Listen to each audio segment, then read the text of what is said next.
भारताच्या स्वातंत्र्यलढ्यात आणि एकसंघ भारत घडविण्यात सर्वात मोठा वाटा असलेले व्यक्तिमत्व म्हणजे सरदार वल्लभभाई पटेल।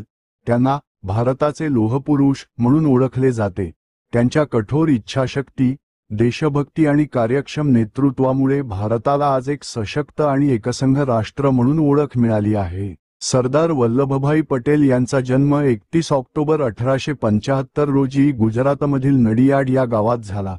त्यांचे वडील झवेरभाई आणि आई लाडबाई या साध्या शेतकरी कुटुंबातील होत्या। लहानपणापासून पटेल यांना शिक्षणाची आवड होती आणि त्यांनी कठोर परिश्रमाने वकिलीचे शिक्षण पूर्ण केले। त्यांनी इंग्लंडला जाऊन कायद्याचे शिक्षण घेतले आणि परत आल्यावर ते यशस्वी वकील झाले। सरदार वल्लभभाई पटेल यांचा स्वभाव कठोर पण न्यायप्रिय होता। देशात ब्रिटिश शासनाचे अत्याचार सुरू असताना त्यांनी महात्मा गांधींच्या विचारांनी प्रेरित होऊन वकिलीचा व्यवसाय सोडला आणि स्वातंत्र्य चळवळीत स्वतःला झोकून दिले। गांधीजींनी सांगितलेल्या सत्याग्रह आणि अहिंसेच्या मार्गावर ते दृढ राहिले। सरदार पटेल यांनी खेळ, शेतकरी आणि कामगारांच्या हक्कांसाठी अनेक आंदोलनांचे नेतृत्व केले। 1928 साली बडोदा जिल्ह्यातील बारडोली सत्याग्रह त्यांचे सर्वात प्रसिद्ध आंदोलन ठरले।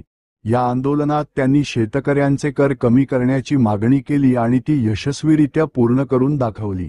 या यशानंतर त्यांना सरदार हा मानाचा किताब देण्यात आला। 1947 साली भारत स्वतंत्र झाला। त्यावेळी भारतात अनेक छोटी संस्थाने होती। काही राजे स्वतंत्र राहू इच्छित होते, पण सरदार पटेल यांनी आपल्या बुद्धिमत्तेने आणि धैर्याने 560 पेक्षा जास्त संस्थानांचे एकत्रीकरण केले।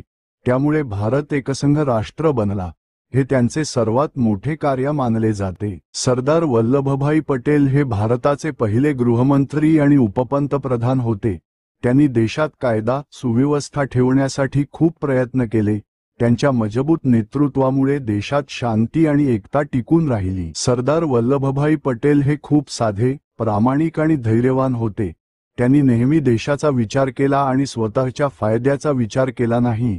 ते खरे अर्थाने देशभक्त होते। सरदार पटेल यांचे निधन 15 डिसेंबर 1950 रोजी झाले, पण त्यांचे कार्य आजही सर्वांना प्रेरणा देते। त्यांच्या स्मरणार्थ गुजरातमधील नर्मदा जिल्ह्यात स्टॅच्यू ऑफ युनिटी नावाचा जगातील सर्वात उंच पुतळा बांधला गेला आहे। दररोज नवीन विषयांवरील निबंध पाहण्यासाठी आमच्या चॅनेलला नक्की सबस्क्राईब करा। धन्यवाद।